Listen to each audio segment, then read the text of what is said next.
Romain Daubry, donc, qui nous rejoint en duplex, membre de la cellule Info d'Experts de Bourse Direct. Romain, je dis pause aujourd'hui sur le marché. Vous dites un marché qui est à mi-chemin. Quelle est l'idée derrière, Romain ?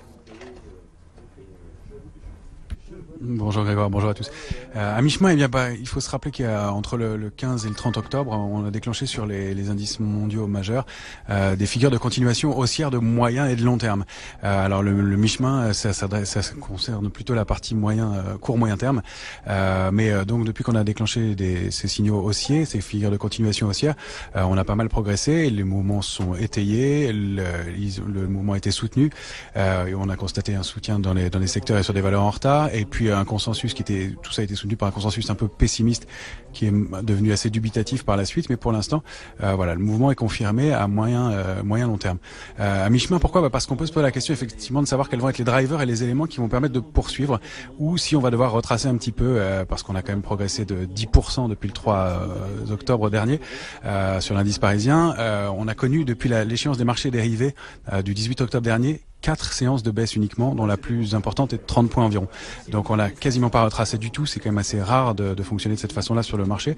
Alors les éléments, vous les avez largement indiqués, FOMO, Fear of Missing Out, vendeurs coincés, et puis un consensus un peu pessimiste, et puis des secteurs en retard qui sont venus soutenir ce mouvement-là.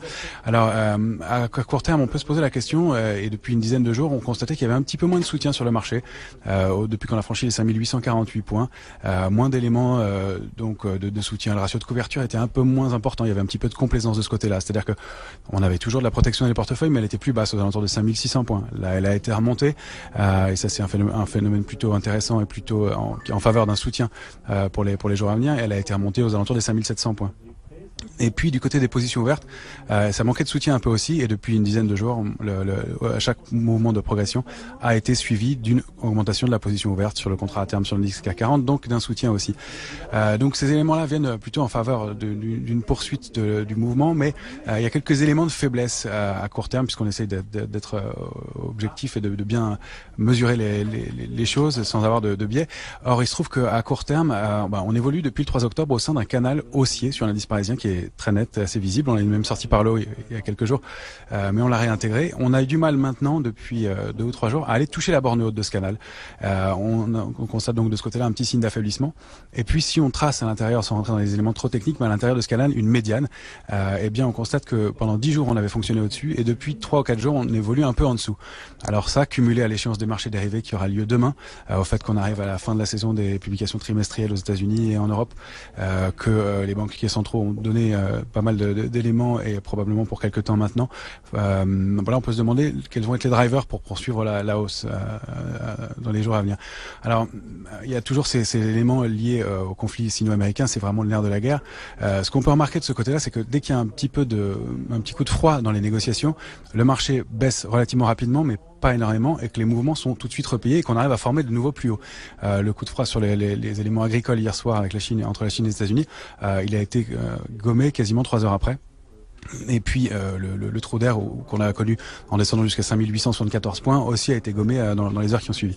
Donc il y a manifestement des acheteurs qui sont en retrait, qui sont assez pressés de rentrer dans le marché, et c'est ce qui fait penser que le mouvement pourrait se poursuivre. Alors maintenant, ce qu'on fait, c'est que compte tenu de la période de l'échéance des marchés dérivés, on surveille des niveaux techniques entre 5874 et 5931 points. Les extensions possibles, il y a une zone majeure qui va être difficile à franchir à Paris, puisque c'est le haut du canal haussier de long terme au sein duquel on évolue sur l'indice parisien depuis 2009. Cette zone, c'est la zone 5940-960. Elle est vraiment importante, elle va être cruciale. Est-ce qu'on va pouvoir aller la déborder ? Ça va être peut-être un peu compliqué dans un premier temps, mais peut-être avec des éléments venant du côté du conflit sino-américain. Et la cible graphique du mouvement haussier de moyen terme qu'on a mis en place, c'est 6080 sur l'indice parisien. Donc c'est pour ça que je vous dis qu'on est à mi-chemin, parce que le danger, il est sous 5874 points. L'alerte, vraiment, c'est 5848. On pourrait retracer jusqu'à 5789 points, ce serait plutôt un niveau d'entrée intéressant. Et le repli, à mon sens, maximal qu'on pourrait connaître compte tenu de la structure, c'est la zone 5710-5730 points. C'est possible, ça remettrait un peu en cause la tendance, et donc le fait d'aller atteindre les 6080 points à court terme, à brève échéance, mais il n'y aurait pas d'alerte majeure avant ce niveau-là. Donc vous voyez que 5730 points et 6080 points, on est vraiment à mi-chemin entre les deux. Il va falloir voir comment le marché se comporte. On a l'échéance, comme je vous le disais, des marchés dérivés demain, l'Eurostoxx à midi, l'indice CAC 40 à 16h. On sait qu'il y a souvent des mouvements qui se créent, qui sont un peu erratiques autour de ces échéances-là. Ça donne aussi des indications quant aux intérêts, mais ce qu'on sait déjà, c'est qu'il y a de l'intérêt sur le mois en cours, il y a une position ouverte qui est importante. Les intérêts ont été transférés sur le mois suivant, donc sur le mois de décembre, et puis il y a toujours de la couverture dans les portefeuilles, donc toujours un peu de prudence, même si on entend du bout des lèvres des discours un petit peu plus optimistes depuis quelques temps maintenant.